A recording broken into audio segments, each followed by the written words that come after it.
Well, we're going to be moving into this topic of margin, and we've been discussing what that looks like in terms of the concept of what margin means, and we were struggling last week with what does that mean. So I'm going to give you a little bit more on that. So what does margin mean? It's a space, specifically the space between our load and our limits. That's really what it, if you want to define it in that way. It's the space, as he says, that enhances vitality and resilience. And we all, God knows, need resilience in this challenging world. There's so many things that militate against our own spiritual growth. And as you know, the world system is no friend of grace. The flesh is no friend of grace. And the devil is no friend of grace. So you have these three battlefronts of the warfare. One is internal, the flesh, which Paul calls the power of sin in my members. And that's not the deepest you, but it's still there, and you'll never improve it nor remove it until Jesus does that. And when does that happen? I'm asking this, that's not a rhetorical question. Making sure you are with me on this. When does it happen? I think when you first see him, when you actually leave this land of the dying to go to the land of the living. I don't think you can endure his presence until that's burned away. And he's the one who must make that happen. So the flesh, this disposition internally, is amplified by the world with its opportunities and by the devil with his own ways of magnifying those things and using those against us. So in this world of opposition, then, we need resilience, don't we? We need to have something, and that's what he's referring to. It guarantees this space of sustainability. It's in this space where healing occurs, where batteries are recharged, our relationships are nourished, and wisdom is found. Without margin, both rest and contemplation are but theoretical concepts. And you wonder about that when you think about how many people live to any degree in a contemplative manner. You see, where they live in the sense of reflection on life rather than reaction to life. Most people just kind of have a knee-jerk reaction to what takes place, but they're not as intentional as they need to be. And I think it's this contemplative life that actually makes that work. I've told you before that the monastics were referred to as contemplatives. So they had this idea of the contemplative life. And that was usually associated with what they called the religious, which included priests and monks. And this went on for centuries. That was the mindset. There was another way of looking at life besides the contemplative life, and it was called the active life. The active life was for the lay people, you see, for people who weren't priests and monks. And the idea that they would be active in the world and do their work. But there was a third way of looking at life, and it was called the mixed life. That wasn't given as much press, as it were, but I think that's the life you should pursue. The mixed life is where you both have a component of being a contemplative and you're also active in the world. So you're a contemplative in action. And I believe that's what Jesus was. Because whenever he spent time with the Father, remember, he would constantly have this motif that he would go away to lonely places and be with the Father and allow the Father to clarify again and again his purpose for preaching on this planet, that he was here for a purpose. And remember, he said, I never do anything apart from what my Father tells me to do. And he always walked in the power of the Spirit. And so to sustain that internal reality, that dynamic, required then an absolute dependence upon the Father, and it required a contemplative component in his life. And most people don't have that. They live on the surface of life and don't go below it, in my view. And that, to me, is a mistake. It comes down to this thing I've shown you before, that I have kind of identified 5 spheres of excellence, as I like to see them. And the first sphere of excellence is the spiritual sphere. And it's an intriguing thing when we look at this, that's often not really developed as much in various ministries as it needs to be, because instead there's another form. There's spiritual excellence. I believe that animates moral excellence, which I define as the life of Christ in you, the fruit of the Spirit. What is it? Love, joy, peace, patience, kindness, goodness, faithfulness, gentleness, self-control. That's the fruit of the Spirit. And it is the fruit of the Spirit that empowers relational excellence. Because you see, when you're walking in the Spirit, you can serve and love people even when they're annoying to you. You see, because it's the fruit of the Spirit that makes it possible. And then there is functional excellence. And that is, I fear, where a lot of even ministries focus so much on functional skills and excellence. And they give lip service to the spiritual, and actually that's what they're supposed to be about preaching Christ, or apologetics, or whatever it happens to be, or evangelism. But it's really kind of there, but it's not a central dynamic in their mission. And then there's a fifth level of excellence, theoretical excellence, where you want to think well as well. And I want us to be people who live from the inside out, and who then, but the only way you're going to sustain this is to have that mixed life, as it were. None of you are going to be erring on the side of doing too much on the contemplative side. You're not going to go and monk it up. You see, you're not going to suddenly go off to some monastery. I don't think most of you are going to be that way. Your problem, you're going to be spring-loaded to activism and so you're spring-loaded to doing rather than being. Am I correct? Essentially, but you need, as you well know, both being and doing. Because being is the thing, in my view, that energizes and animates the doing. And so from this standpoint then, if I were to look at it in this manner, I'm saying that it is in fact the spiritual that should energize, the being, who we are in Christ, should energize our external activities, though it often doesn't work in that manner. So when I'm thinking about margin then, I'm thinking about a person who actually has a component of his life in which he actually is alone with the Lord and spends time with Him. And because the more you become a friend of Jesus, the more then you can actually be, the interesting thing, a friend of others. But you see, the best thing, as you well know, that you can do for your wife, for your children, for your friends, is to do what? Love Jesus more than them. The best thing you can do for another person is to love him more than them.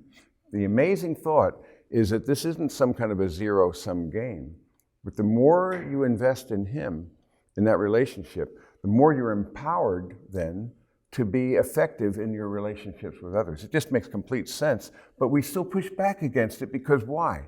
Why do we so focus on activity and not intimacy? Supposing somehow that activity will lead to intimacy, which it doesn't. It's intimacy that will energize activity. You see, we get it backwards. Knowing him, that centrality, in my view, that is the thing that really will energize your activity. So he then, in all levels then, energizes that. But if we do not make that a priority, we will live on the surface of life, and we will not actually be able to love and serve others as much as we had supposed we could. So that's just a thought along that line. So going back to this concept of margin then, the idea of sustainability rests in contemplation. So to be a contemplative in action is to take your solitude with you into the marketplace. Interesting thought. In a way, you take your place with Jesus and you have a quality about you that manifests his presence even in the midst of the frenetic activities of this world. How can you be a person who walks with poise and peace and patience and purpose? That's some nice alliteration. How can you be such a person in the mix of the marketplace, the give and the take, the pulls and the pushes, and all that it entails? And I believe you can if you are a contemplative in action, so that the being, in my view, energizes the doing. Hard to buy it because we can't quantify being. And that's why we are spring-loaded to activity. because we cannot quantify what does it mean to be being. If you see what I mean by that? Christ-likeness is a difficult thing to quantify. You can't quantify relationships either.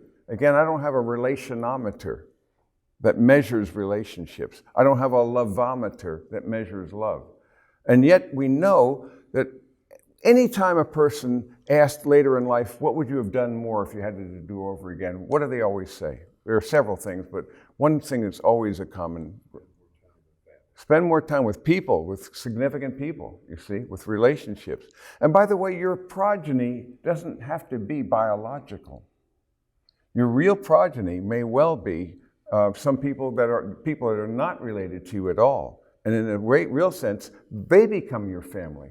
So that knowing Christ and having a relationship with another person who also knows him, in a way, you have more in common because you have now a new identity that you share in the heavenly places with him. So it's an amazing thought. But it'll sustain your relationships. But this is what we're saying. So my desire for you is to take the risk of some margin, of some rest and contemplation, so the inner life, to refurbish and restore your inner resources so that then your outward life will be reflecting that. So again, he says as well that, as he says, we don't allow two minutes to change planes in Chicago. We don't load boats until they're nearly submerged. Then why do we insist on having no buffer, no space, no reserves in our day-to-day? That's really what margin is: buffer, reserves, space in the day-to-day. And so this idea of unreasoned hurry that becomes a problem, where people would do things of this sort. And he says not to romanticize the past, but there was a time when people had some margin in their life, at least more than we do today. People lingered at the dinner table. I still remember that. And helped the kids with homework, and visited with the neighbors, and took long walks, dug in the garden, and slept full nights. None of this was regarded as unusual, but instead represented the normal flow of daily affairs. But our day is like a day of an era of unreasoned hurry. So I wanted just to give you that, to give you a better feel for what margin is about, the concept of margin itself. And in the beginning of this book, he speaks about this very concept as well. Margin is having breath at the top of the staircase, money left at the end of the month, and sanity left at the end of adolescence. I don't know about that. But maybe people say that you're the best thing about your grandchildren, that that you're not killing your teenagers. It really led to your grandchildren. So there is some truth to that. But the idea of margin is having breath left and money left and sanity left at the end of adolescence. So this is the concept that I wanted us to look at. So let's just, what I'm going to be doing in the next couple of weeks is pulling out just a few components from this book. I'm just going to select certain components that may be I hope, of some value to you in this book. And I'm just going to be highlighting those for you and just giving you a feel for what that's like.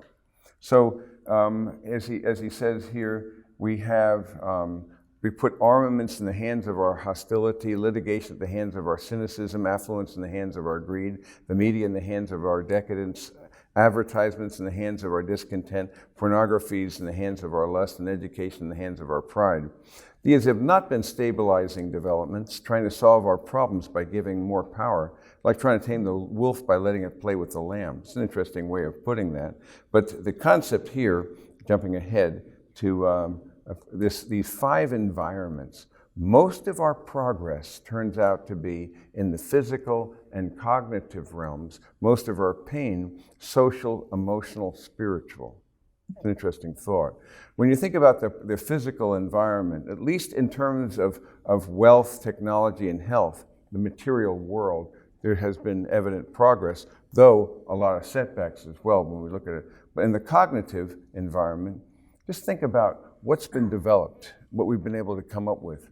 in so many ways, knowledge, information. And as you know, information, knowledge, communication, transportation, these are like exponential. They're just shooting up in ways that are unprecedented in the world. So the knowledge doubles more and more quickly. It's just accelerating all the time. But people have more knowledge and less wisdom. It's a very volatile thing because you see they have more power than ever before, but they also have less wisdom. Wouldn't you call that volatile? Putting more power in the hands of moral cretins?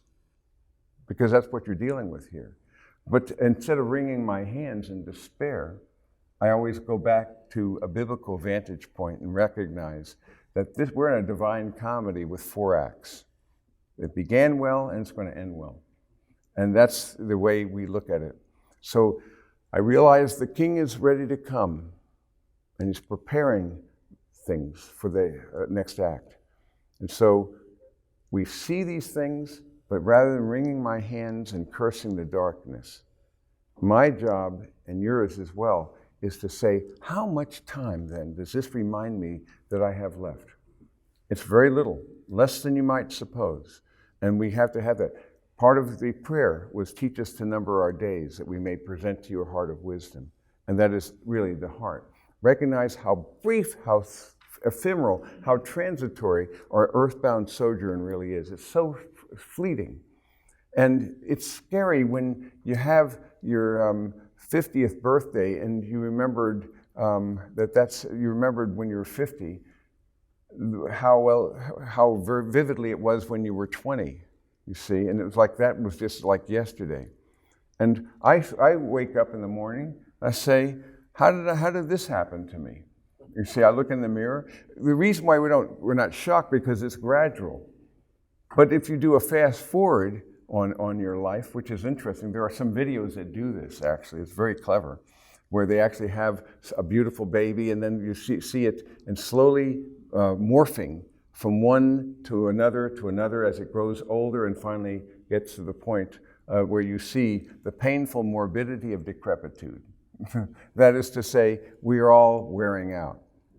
And we don't look as good as we did. We don't feel as good as we did. And those are reminders to tell us that this isn't our home. And by the way, it's very, very hard along this line, when I look at this, to have a growing homesickness. But you need to become more homesick and world weary. But the way you're going to become homesick is to develop an appetite for heaven that few people do. Most even followers of Jesus, most churchgoers, would prefer to live a few more years in the land of the dying than to go into the land of the living. Tell me what's wrong with that.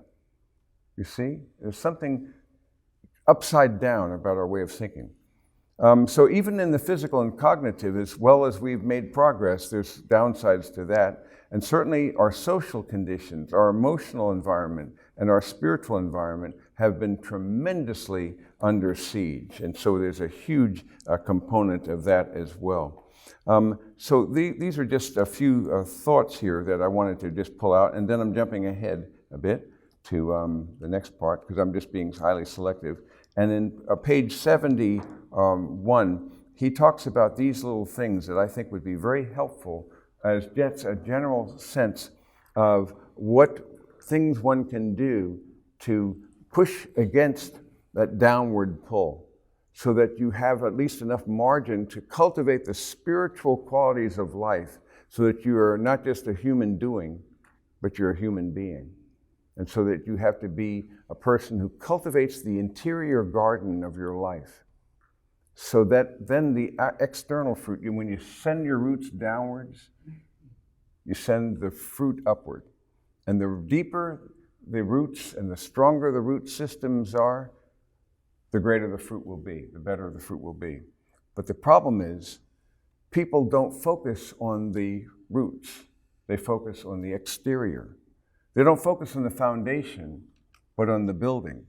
But the most important thing about a building or about a tree is not what's seen, but what's unseen. And that's where, again, the whole idea of cultivating margin through being a contemplative in action. You've got to enrich, who am I? Why am I here? You see, where did I come from? Where am I going? That's the morning affirmations. You should have that on your spiritual renewal cards. And I would encourage you to review those, what the Bible tells you about those fundamental questions. Who are you? Why are you here? You see, where'd you come from? Where are you going? Because in wrestling with those questions, you're moving yourself away from the normal modality of thoughtless existence. Most people are just clunking along, reacting and responding, you see, rather than initiating. They are just basically moving along without a clarity of purpose, of identity, of dignity. Because you see, identity is critical, and your purpose is critical. Why am I here? So identity, who am I? Purpose, why am I here? And then destiny, where am I going? And if I define my work and my encounters this very day in those terms, that'll elevate them to a higher thought, but most don't. And so my desire is that those are things that we would pursue. Now, he suggests these kinds of things in general that might be activities that would cultivate margin. And I think there is this concept that it's just gratitude's a huge theme. And generating goodwill. Volunteer work, best thing a person can do is having a pity party is to help someone else out. You see, that's actually the best thing they can do, is to get their eyes away from that and to serving other people. Laughing, he calls inner jogging. There is a very real power of laughter. And play and meditation, pray, accept what can't be changed, avoid frustration, exercise, sweat to forget. These are generic kinds of things, but they have value because he's telling us effectively these are the kinds of things one can consciously pursue in order to gain a bit more margin. Relaxing, more control, reconciling conflict, and avoiding anger and the desire for revenge. And we've talked about those in the areas of the temptations that we all encounter. But these are just some important thoughts, I think, that he provides for us. And then also, he talks about the various kinds of the syndrome that he's talking about here. And again, the problem of pain is overload. So again, what we're looking at is this, how do we deal with overload in our life? So being energizes doing. Intimacy animates activity, so that the contemplative component of your life that you should learn to carry with you, so that you live out, who am I? Why am I here? Where am I going? Every day. Because who you are, your grasp of who you are and your identity in Christ will make all the difference of the world. Because you cannot act in a way that's incompatible with your view of yourself. So you allow the scriptures to redefine you on a regular basis. You see, who am I? Who does the world say you are? Who does the Word say you are? And who do you say you are? So if your answer to the third question is based on the first, you're in trouble. If your answer to who you say you are is based on what the world says, you're in serious trouble. If your identity of who you are is based upon what the Word tells you you are, then you have a security, significance, satisfaction that then empowers you to be a person of purpose, so that who I am, my identity, then fits into my purpose, you see, my why am I here? The fundamental question, which is good for us to raise. Amazing how people can go through decades without asking the basic questions of life.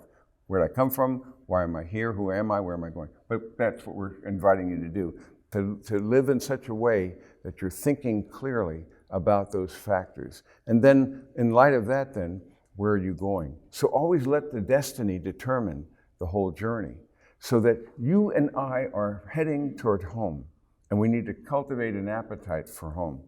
But in this context, then, challenges that he speaks of, that the overload syndrome that he's referring to, is activity overload, so that and I find myself having to really become more ruthless in saying no, because I rarely regret saying no to invitations. I often have regretted saying yes. That ought to tell me something, you see. If it's not something I really want to do, if I found out how to do it tomorrow, would I be still happy? So booked up weeks in advance for busy people. Then there's change overload, and by change he means that the furious, relentless increase in the rate of change. Change was slow in the past, controlled, accessible. Now, as he says, it convulses at warp speed. So do the old Rip Van Winkle experiment. Instead of when it was done in the 19th century, imagine it was done, just let's make it 20 years ago. Wasn't it 20 years that he was asleep? Remember that? So it's now 2002. How's the world different? And I'll let you do a thought experiment on all the levels. And would you, at 2000, in the year 2002, suddenly you see what actually is now prevailing 20 years later? It would be too much of a shock. You couldn't manage it, you see. That's why it's very interesting to go back to older TV shows and see the ethos, the culture that used to be accepted and assumed, but now it's not the case anymore. Things have changed. A surfeit of choices. There are a number of things now that we can choose. We have over-choice. Commitment is another way of looking at it as well. He talks about activity. I would relate that to commitment. Being very careful about that because we can overdo it. And competition overload as well. The idea of where it becomes actually a degrading kind of thing. And then he speaks as well of debt overload. Of course, that's a huge one in our culture. And decision overload, more decisions that we have to make, so not just debt, but also decisions. So many things, so many choices. Along with these trivial decisions has come a myriad of relatively new choices that are not all easy. And it relates to options we didn't have before. Education overload, perhaps. Expectation, people's expectation. And fatigue overload. We're a tired society. Even when he speaks about this, our leisure is often exhausting. How many times have you gone on a vacation? You're more tired when you came back. It's interesting how that works. Hurry, I'm always fascinated, speaking of vacations, when I'm, say, going down to Florida and on 75, and how people are in such a big hurry to get there to do nothing when they get there, because really then they're going to be wondering, what do I do now? And we always have this vision of people with a little drink in their hand and they're under a palm tree and they're just sitting there by the beach, but very few people do that, do they? They want to be always moving around, so you wear yourself out and you try to squeeze so much stuff in there that you're more tired than when you left. It's a common reality. Good grief, information overload. We talked about the whole word and the world ratio, remember? And we were talking about the whole concept then when we were looking at the world.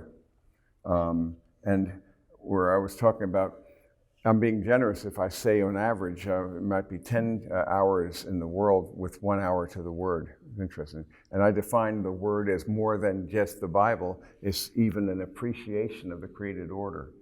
It's all kinds of things. But my desire would be for us to basically move in this direction where we would go further down this way. But at least consider, be aware, because what you read, what you expose yourself to, what you think about will shape all kinds of things. And frankly, if I paid as much attention to the news as a number of friends do, I'd be going nuts. I would be wringing my hands again because I can't do much about that. But if instead I look at the biblical perspective that actually we are being prepared for an eternal experience here, that we're going to become gardeners and the unbounded new creation that God is preparing for us. And if you begin to amplify your thoughts of how short this world is and how rich and wonderful He's preparing, things that we can't even begin to imagine, we would want to actually do that. For me, to live as Christ and to die is gain. Most believers don't think that way. They want to have more time on this earth. And I think that's a real revealing thing about us because, again, we define ourselves in the wrong manner. But going back to this then, information overload, you're just overwhelmed by these things. Media, of course, also relates to the same. And so the media, even ministry overload. And I have noticed how I've got to do less is going to be more. So I've cut back some things, and I'm not regretting that, you see, because sometimes doing more things may not be so great. Noise, how much noise is there in our life? And people overload. What did Thoreau say? I'd rather sit on a pumpkin and have it all to myself than be crowded on a velvet cushion. But anyway, there are different ways. There's pollution, possession, problem, technology, traffic. All these work, and all these components work together. So that was a depressing topic, wasn't it? But what I'm seeking to do, though, is to give you a perspective, a point of view, a way of viewing your life, to ask yourself some basic questions about what life is truly about. So when I consider this, then, how do you define margin? So defining margin,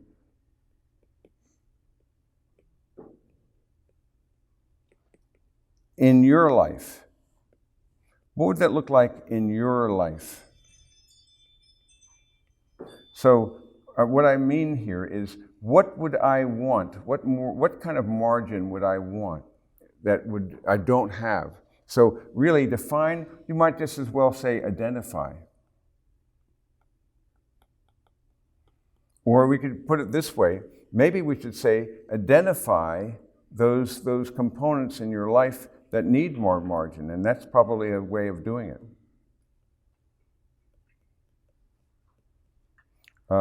Areas without margin. And then ask yourself this next question, which is going to be, what steps can I take? And at least what's one first step, or a step, or steps to take today that might affect the rest of this week? You got to start small. You're not going to run the marathon.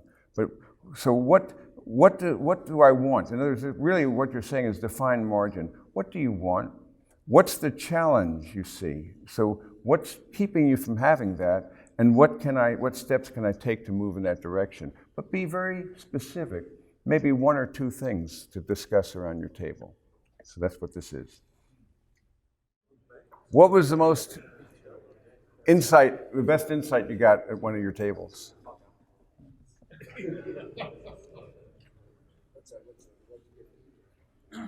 This is your time. I want to see what you got. Was there an aha moment, perhaps, in this moment? I was going to say, when you were talking about this, and of course I've come late because I haven't been able to come the past couple of weeks. Yes. And you were talking about margins and all this pushing in. I was reminded of a Kierkegaard essay I read a long time ago, where he lived when the world was going from agrarian to the industrial.